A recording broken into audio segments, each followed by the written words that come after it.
ത് വളരെ അനുഗ്രഹിക്കപ്പെട്ടൊരു സാക്ഷ്യമാണ്. നമ്മുടെ പുഷ്പറാണി സിസ്റ്റർ മോളുമാണ് നമ്മളോടൊപ്പം ആയിരിക്കുന്നത്. കഴിഞ്ഞ ദിവസങ്ങളിൽ ഒരു ആക്സിഡന്റിൽ നിന്ന് കരുതിയ ഒരു അത്ഭുത സാക്ഷ്യമാണ് നമ്മൾ കേൾക്കാനായി പോകുന്നത്. നമുക്ക് ഈ കുടുംബത്തിൽ നിന്ന് തന്നെ അത് കേൾക്കാം. സിസ്റ്ററെ പറഞ്ഞാട്ടെ, എന്താണ് ഉണ്ടായെന്ന് പറഞ്ഞാട്ടെ. ന്യൂ ഇയർ മീറ്റിംഗ് കഴിഞ്ഞ് 1-ാം തീയതി എനിക്ക് കർത്താവ് തന്ന ഒരു വചനമാണ് അപ്പോസ്തല പ്രവൃത്തി 1:3. താൻ ജീവിച്ചിരിക്കുന്നുവെന്ന് അനേകം ദൃഷ്ടാന്തങ്ങളാൽ അവർക്ക് കാണിച്ചു കൊടുത്തുള്ള വചനം.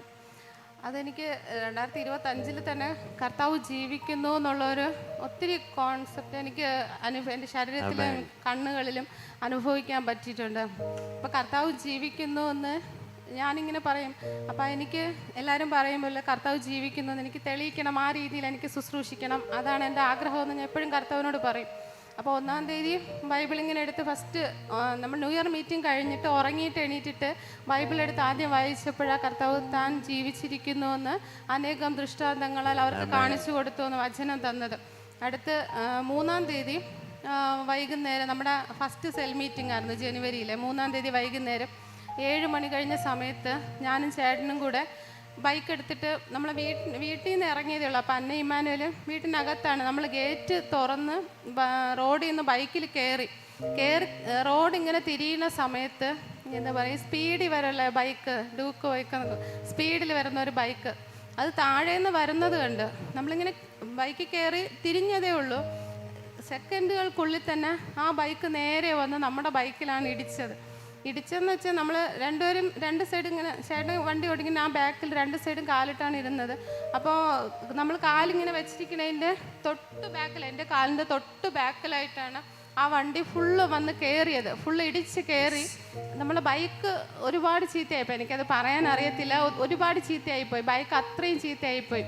അപ്പോൾ നമ്മൾ കൺമണി പോലെ കർത്താവ് കാക്കുമെന്ന് പറയുമ്പോൾ ഒരു സെക്കൻഡ് അല്ലെങ്കിൽ ഒരു ചെറിയൊരു വ്യത്യാസത്തിലാണ് എൻ്റെ കാലിൻ്റെ ബാക്കിലായിട്ടാണ് ആ വണ്ടി വന്ന് കയറിയത്. വണ്ടി അത്രയും ചീത്തയായിപ്പോയി. അപ്പോൾ ഞാൻ തെറിച്ച് നേരെ ബാക്കിലോട്ട് വീണു. എനിക്ക് പിന്നെ ഒന്നും അറിയത്തില്ല. വന്ന് ഇടിച്ചതും ഞാൻ ബാക്കിൽ അങ്ങ് മലർന്ന് വീഴുകയായിരുന്നു. നോക്കി ബാഗ് ഒരിടത്ത്, ഹെൽമെറ്റ് ഒരിടത്ത്, കയ്യിലിരുന്ന സാധനം നമ്മൾ കയറിയതേ ഉള്ളൂ, ഒരിടത്ത് കിടക്കണം. അപ്പോൾ ഞാൻ ഇടിച്ച് എനിക്ക് പിന്നെ ഒന്നും അറിയത്തില്ല. ഞാൻ കണ്ണടച്ച് വെച്ചിട്ട് ഒരേ വിളിയായിരുന്നു. എങ്ങനെ വിളിച്ചതെന്ന് എനിക്ക് അറിയത്തില്ല.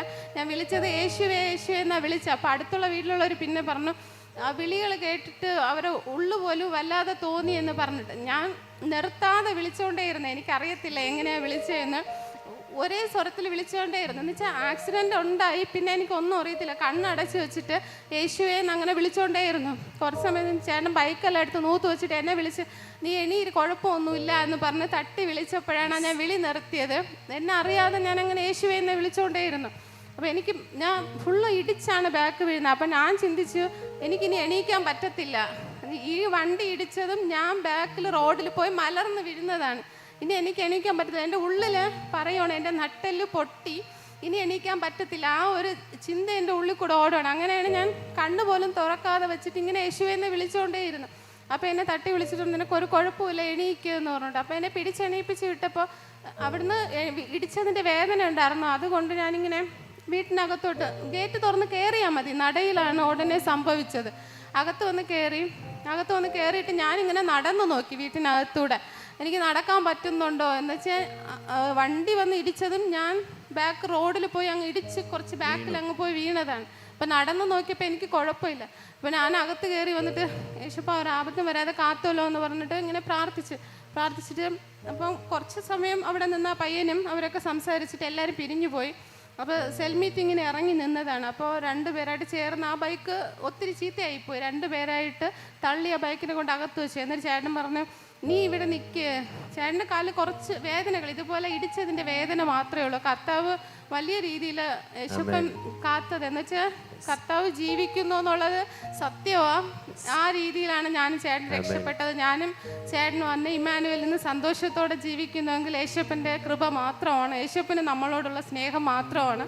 അതെന്നിട്ട് ശനിയാഴ്ചയാണ്. അപ്പോൾ കൊണ്ടുവച്ചിട്ട് എൻ്റെ അടുത്ത് ഞാൻ സെൽ മീറ്റിങ്ങിന് ഞാൻ പോവാം, നീ വീട്ടിൽ നിൽക്കുന്നു. അപ്പം ഞാൻ പറഞ്ഞു, ഇല്ല, ഞാൻ നടന്ന് നോക്കി, എനിക്ക് നടക്കാൻ പറ്റുന്നുണ്ട്, അപ്പോൾ ഞാനും വരുന്നു എന്ന് പറഞ്ഞിട്ട് നമ്മൾ ബൈക്ക് കയറ്റി വീട്ടിൽ വെച്ചിട്ട് എൻ്റെ ബൈക്ക് എടുത്തിട്ട് വീണ്ടും സെൽ മീറ്റിങ്ങിനെ പോയി. പിന്നെ രാത്രി വന്നപ്പം കുറച്ച് പെയിൻ ഉണ്ടായിരുന്നു. പിറ്റേന്ന് ഞായറാഴ്ച രാവിലെ വിഷ്ണു ബ്രദറാണ് ഇവിടെ മെസ്സേജിനുണ്ടായിരുന്നു. അപ്പോൾ നമ്മൾ രാവിലെ എന്താ ചെയ്തത്, ഫുൾ ജോലി ചെയ്യാൻ കുറച്ച് ജോലിയൊക്കെ ചെയ്തിട്ട് രാവിലെ കാർ എടുത്തിട്ട് രാവിലെ തന്നെ ഇങ്ങ് ഹോസ്പിറ്റലിൽ പോകണം അങ്ങനെ ഒരു ചിന്തയും തോന്നിയില്ല, ഭയവും തോന്നിയില്ല. യേശുപ്പനാണ് എൻ്റെ ശരീരം മുഴുവനും. അങ്ങനെയാണ് നമ്മൾ എപ്പോഴാണ് പറഞ്ഞ ശീലമുള്ളതുകൊണ്ട് വീണ്ടും അത് തന്നെ പറഞ്ഞുകൊണ്ടിരുന്നത്, ശരീരം മുഴുവൻ യേശുപ്പനാണ് യേശുപ്പനാണെന്നുള്ളത് അത് പറഞ്ഞുകൊണ്ടേയിരുന്നു. ഇപ്പോൾ രാവിലെ കഴിച്ചപ്പം വേദനയുണ്ട്, ഇടിച്ചതിൻ്റെ വേദനയുണ്ട്. അപ്പോൾ നമ്മൾ കാർ എടുത്തിട്ട് എല്ലാവരും കൂടെ രാവിലെ ഇങ്ങ് നേരത്തെ ആരാധനയ്ക്ക് വന്നു. ഇവിടെ വന്നപ്പം എനിക്ക് നല്ല ബാക്ക് ഇരിക്കാൻ പെയിനുള്ള ഇടിച്ചതിൻ്റെ പെയിനുണ്ട്. അപ്പം ഞാൻ ഇങ്ങനെ ബാക്കിൽ വന്ന് ഏറ്റവും ബാക്കിൽ സീറ്റ് വെച്ചു. എനിക്ക് എന്ന് വെച്ചാൽ ഫുൾ സമയം ഇരിക്കാൻ എനിക്ക് പറ്റിയില്ലെങ്കിലോ എന്ന് പറഞ്ഞിട്ട് ബാക്കിൽ സീറ്റ് വെച്ചു. അപ്പോൾ രമേശ് വർഷിപ്പിന് വന്നിട്ട് എന്നെ കൈ കാണിച്ചിട്ട് ഇങ്ങനെ കാണിച്ചു, ഫ്രണ്ടിലോട്ട് വന്നിരിക്കുക അങ്ങനെ പറഞ്ഞു. എനിക്ക് ഇരിക്കാൻ പറ്റത്തില്ല, അപ്പം എണീക്കണമെന്ന ചിന്തയോടെയാണ് ഞാൻ ബാക്ക് സീറ്റ് വെച്ചത്. അപ്പം സിസ്റ്റർ പറഞ്ഞല്ലേ അനുസരിക്കാമെന്ന് പറഞ്ഞിട്ട് ഞാനും വന്ന് രണ്ടാമത്തെ സീറ്റിൽ ഇരുന്നു. അന്ന് വർഷിപ്പിന് കൂടുതൽ സമയം എണീറ്റ് നിന്ന് വർഷിപ്പ് ചെയ്തത് ഞാനാണ്. വീട്ടിൽ പോയപ്പോൾ അന്ന പറഞ്ഞു, അമ്മ അധിക സമയം അമ്മ എണീറ്റ് നിന്ന് വർഷിപ്പ് ചെയ്തത്. ഞാൻ പറഞ്ഞു ഞാൻ എല്ലാം മറന്നുപോയി, ഇവിടെ വന്നപ്പോൾ എല്ലാം മറന്നുപോയി എന്ന് പറഞ്ഞിട്ട്. അത് കഴിഞ്ഞ് വീട്ടിൽ പോയി രണ്ടാമത്തെ സെക്ഷന് നമ്മൾ വന്ന് ആരാധിച്ചു. 2 പ്രാവശ്യവും വിഷ്ണുപാറിൻ്റെ അടുത്ത് വന്ന് പ്രാർത്ഥിച്ചു. ഇങ്ങനെ കർത്താവ് സൗഖ്യമാക്കി. യേശപ്പം വലിയ രീതിയിലാണ് എന്നെയും ചേട്ടനെയും അന്നയും ഇമ്മാനുവലെയും സന്തോഷത്തോടെ ജീവിക്കാനായി കരുതിയിരിക്കുന്നത്. യേശപ്പന് നന്ദി. ആമേൻ. കരങ്ങളെ അടിച്ച കർത്താവിന് നന്ദി പറഞ്ഞാട്ടെ. ഒരു ആക്സിഡന്റിൽ നിന്ന് കരുതിയ ഒരു അത്ഭുത സാക്ഷ്യമാണ് ഈ സിസ്റ്ററിൽ നമ്മൾ കേട്ടത്, ഈ കുടുംബത്തിൽ നമ്മൾ കേട്ടത്. സഹോദരങ്ങളെ, നമ്മൾ അറിയേണ്ടത് നമ്മളെ കരുതുന്ന ഒരു സ്വർഗത്തിനോടൊപ്പമാണ് നാം ആയിരിക്കുന്നത്. നീ എവിടെയായിരുന്നാലും എപ്പോഴായിരുന്നാലും ഏത് സാഹചര്യത്തിൻ്റെ നടുവിലോ നിന്നെ കരുതുന്ന ഒരു സ്വർഗീയ സാന്നിധ്യമുണ്ട്. അതുകൊണ്ട് ചേർന്ന് കരങ്ങളെ അടിച്ച് നമ്മൾ വീണ്ടും ഒരു പാട്ടുപാടി ആ കർത്താവിനെ ആരാധിക്കുമ്പോൾ സന്തോഷം